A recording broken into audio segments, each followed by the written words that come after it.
Right, let's get into it. And we start with balloon payments. Now, according to Msibi, CEO of WesBank Motor division, factoring a balloon payment into the finance agreement of your next car purchase may come with some appealing benefits. But make sure that these benefits are understood clearly and used wisely. A very good evening to you, Ghana. Thank you so much for your time this evening. Good evening to you, Sumitra, and to your listeners. And thank you for having me on your show. So, Ghana, this is really important, and I've been talking about this, the fact that understanding how a balloon payment or a residual works is critical before you actually take it on. Tell me why. Maybe let's just start with what exactly is a balloon payment. Yeah, I think it's quite an important question, Sumitra, because I think it assumes that a lot of people understand it. But quite simplistically, a balloon payment is a deferral, effectively meaning that you take a certain percentage of the loan value to the end of the term. And so, in essence, within the contractual period, all that you will be paying within your installments is just the interest for that portion upfront. However, you would not be paying that actual deferred amount, quite simplistically. I'm trying to not make it technical as well. So, it's quite a simple splitting of your liability or your debt obligations to the end of the term. Okay.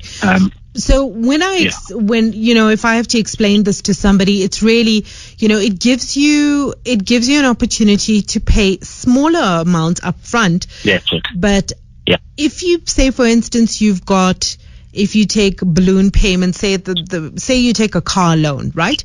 And you can correct me anywhere, but if you take a car loan over 5 years, for the first 4 years, you would be paying smaller amounts. And then the balloon right at the end, you would probably pay a big lump sum. So say, for example, what's left is 100,000. And that's got to be paid in one go. That's it. So, I always say, you always have to get finance to such a degree that you can explain it to your grandmother. And so I always avoid 100,000. I always use simple numbers, 100 rand. Okay. So if you buy a vehicle and the vehicle costs you 100 rand, exactly to your point, and your installment is 1 rand for call it for 5 years. For the 5-year period, you would be paying the installment at 1 rand, and then that last month of the contractual period, if your balloon amount was 25 rand of the 100, you would then be expected to either settle the 25 rand, or you have the option to refinance the 25 rand, and so therefore taking a new contract. Okay, and that new contract can be for how long? That new contract can go up to 48 months. Okay. And so, importantly, though, however, I'm glad you asked that question. Importantly, however, is that we would need to then carry out an affordability assessment as instructed by the NCA.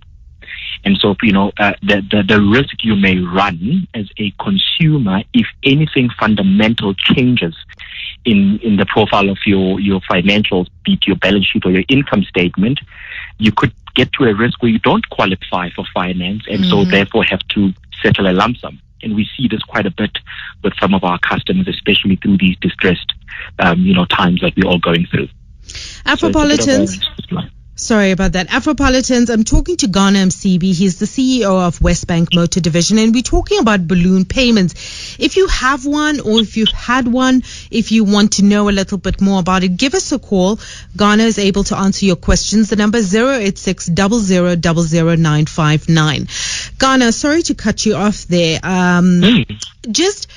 If you're talking about another 48 months, you could have somebody that's sitting with a car loan that's stretching over 8 years, 8, probably 10. Yeah. It depends on when that balloon payment is due. If it's due in the 5th year, or, at the end of the 5th year, like towards the end, you could be sitting with this. And if you do get refinanced, you could be sitting with this loan for 10 years, paying off a car. 100% right, Sumitra. And I think that's really why, from a WesBank perspective, we've really been trying to drive as much as we possibly can the knowledge campaign for people to truly understand exactly the implications of a balloon. Because exactly to your point, you could end up in a scenario where you're sitting with a vehicle north of 90 months, as it were. And I think, as we all know, as South Africans, we all like or love the smell of new leather and driving a new car every 3 years. And that's also another problem. And so, to try and put this into context, what we're experiencing from our perspective is that we're seeing customers utilizing, in some instances, a balloon as a tool to induce affordability, which is what a balloon is definitely not what it's supposed to do. And so, therefore, it doesn't mean that customers should utilize balloons to get into vehicles that they actually don't afford. Okay. And so what we always say to our customers is, even though the balloon differs a certain percentage, make sure that you don't get yourself into a tricky scenario where you now move into a vehicle where you actually don't afford it, but you do when you actually calculate a balloon, because you're now playing into quite risky territory. Affordability is a huge issue in South Africa, right? 100%, and this is why these balloon payments become attractive, only because it presents an opportunity for an individual person trying to buy a car. It creates that kind of affordability for them to buy it, right? There's an opportunity here where you can use this method in order to buy the car. I have to be honest, I don't know anyone that had a balloon payment that has had a good experience. And that was largely, out of all those people, it was largely because they didn't quite understand how it worked. So take me through the benefits that can actually come out of having a balloon payment. Yeah. So I think your point is actually quite accurate in terms of most people end up with adverse experiences by virtue of not understanding. Some people assume that deferred amount disappears at some stage, and so therefore you never have to worry about it.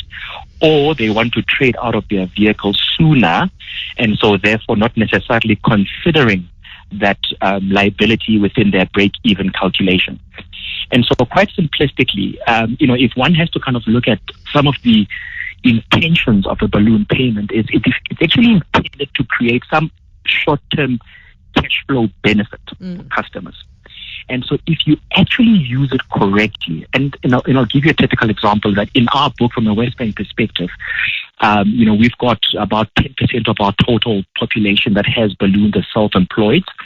And so if you purchase a vehicle utilizing a balloon, and you utilize the percentage, the actual balloon percentage, as a reinvestment into your business, and so therefore the return on that investment surpasses the actual liability cost, there is a typical example where you actually would have used the actual cash flow relief positively. But there are some instances where individuals would qualify, I'm not going to mention brands, but for X brand, because we are a highly materialistic society. And so what we then do is we kind of look next door and you see what the Joneses are doing or the Keezers are doing, and you want to keep up with that. And so you get yourself into a scenario where people actually end up buying vehicles that are way outside of their affordability. Not only from an acquisition perspective, but even from an ownership point of view. And so I always say to people, distinguish quite early whether you can afford to buy a car plus own it or just afford to buy it.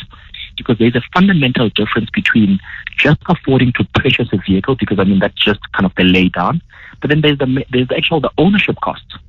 And so what we always are trying to drive from a WesBank perspective is really illuminating this concept of money management, through the partnerships with FNB, to say, understand the best way to be able to manage your money. Make sure that you strengthen, because each and every one of us has got a balance sheet, which is effectively your assets and your liabilities. Make sure that you don't load your balance sheet with terminal liabilities, and make sure that you don't necessarily utilize your economic muscle in things that in the long term don't kind of, give you that upside.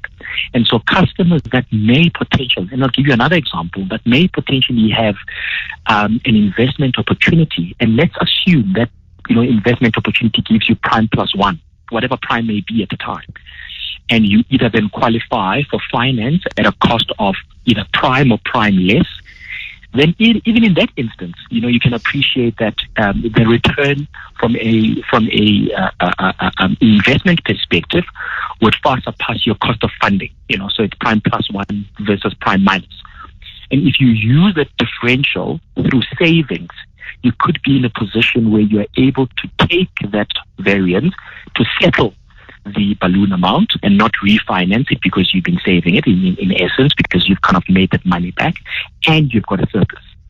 But we're noticing that more and more individuals aren't using it correctly, and that is why it's such a big concern for us to actually sensitize our consumers out there to say, listen, guys, it may look sexy at the point in time, it may look attractive to you at a point in time, but if you don't calculate it correctly, it will potentially trip you down the line. So one of the tools as well that I think we've also created from a WesBank perspective through the WesBank app, which consumers can access that have got WesBank Finance, or those that have got an FNB account can go through what we call NAV, which is Navigate Your Life, under the motto, what we call the windows, as it were. You can actually start to see on your account how your accounting balance or the outstanding accounting balance is tracking against the average retail value of a car, similar to yours, based on what we call M&M in the industry, which is median McGrath, which is pretty much what we use to track retail values. And so that gives consumers a very good sense of, what is your car trading for? How much do you still owe? Can you realistically, not whether you want to or not, can you realistically afford to actually, get out of that vehicle at that point in time? Yeah, it's interesting. I mean, we give people all of these tools, like you're saying, you make all of this available on your website as part of the banking suite that you offer. And all of this information is available. At the end of the day, people are still taking up these opportunities and they don't thoroughly understand what they're getting into. People often just look for the opportunity. If they need a vehicle, then they look for every opportunity that they can take in order to get that, because finance is so difficult. So I'm trying to understand from a WesBank point of view, how much of this is discussed with a person that comes through to buy that? Are people told you are not in a position, this is not for you, you cannot get this product? Is there any qualification that one needs to get in order to qualify for a balloon payment? Yeah. So, Sumitra, you're 100% right. there is definitely a lot of information out there, and I think there's a lot of campaigns that we continue to drive. To your question, to be exact, yes, there are risk parameters. Not all customers qualify for balloons. The discussions are actually quite in depth at the point of signing the contract with the FNI, which is the finance and insurance managers at a dealership level, if that is where you do choose to sign your contract. So there's a lot that gets into it. But again, as you rightfully said, at the point of signing the contract, the excitement and there's just access into this new car, people kind of hear only, when am I driving out? But it works both ways, Ghana. It works both ways. If you just look at the last year, right? For most of the year we were in lockdown. Yes, a little bit has opened up, but car dealerships are also in a hurry to push vehicles. At the end of the day, they have jobs, they are salespeople, they need to push vehicles. So it works both ways. As much as a customer comes through and says, I'm so excited, I'm not willing to read all the T's and C's, but I just want this vehicle. Dealerships are also, and I'm generalizing, but I'm not also pinpointing anybody, right? But the point is that it happens on that end too, that they are pushing vehicles and wanting, because they need to make a sale. So it happens on both sides, where, maybe on one side, people are keeping that information or not properly analyzing the situation and not giving the customer the hard line and saying, no, sorry, you're not in a position, you don't understand how this balloon payment works, we cannot give you this vehicle. Instead, if the person is signing on the dotted line, they're giving it to them. Yeah.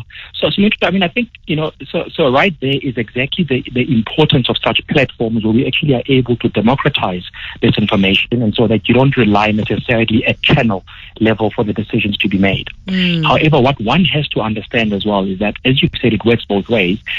I know my financial position better than anybody else, better than what I may produce. And so, yes, you may talk about the dealerships that are actually, selling vehicles, etc. But, this is one of those products where we actually find that customers submit balance sheet, income statement, and by themselves commit to vehicles that actually they are pretty much at threshold. And so at a point in time, the customer affords the car, make no mistake. Yeah. But you have a swing either in petrol price, you have a swing in electricity price, you have a swing in interest rates, and then all of a sudden, things change fundamentally.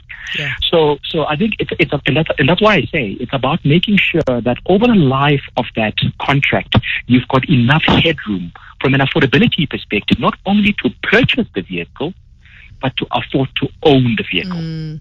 Yeah. And so when we make these long-term decisions, even in most products, we think about it to say, well, can I afford to pay for it now?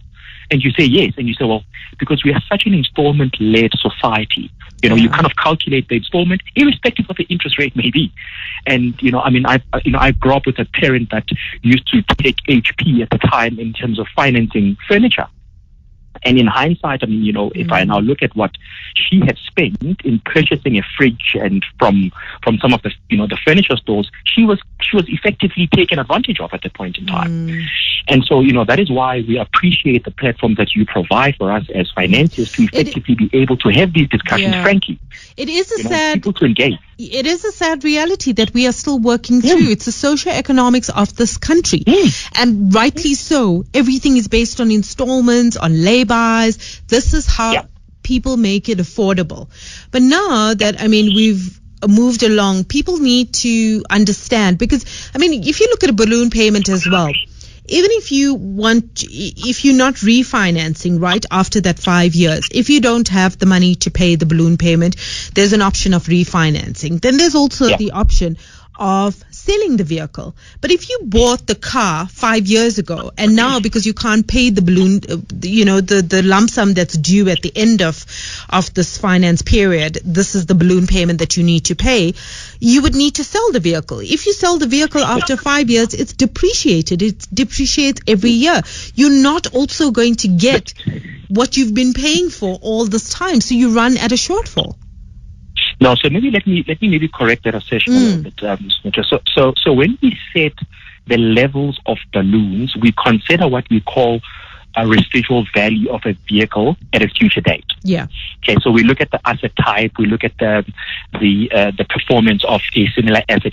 We look at a number of things at an industry level. Okay, so we then get to a point where we determine the residual value, and then we would have a ceiling in terms of what it is that we would provide as a balloon amount. Okay. So you can't just walk in and say, I want 80% balloon. Okay, it doesn't work like that, because what we do know is even considering your 5-year payment profile, you would still not have reached break even at that point in time. And so that's almost a disastrous scenario. Yeah. And so we would curb that at a certain level. So there would be a percentage curved based on those variables that I speak about, which is pretty much, there's an algorithm towards that.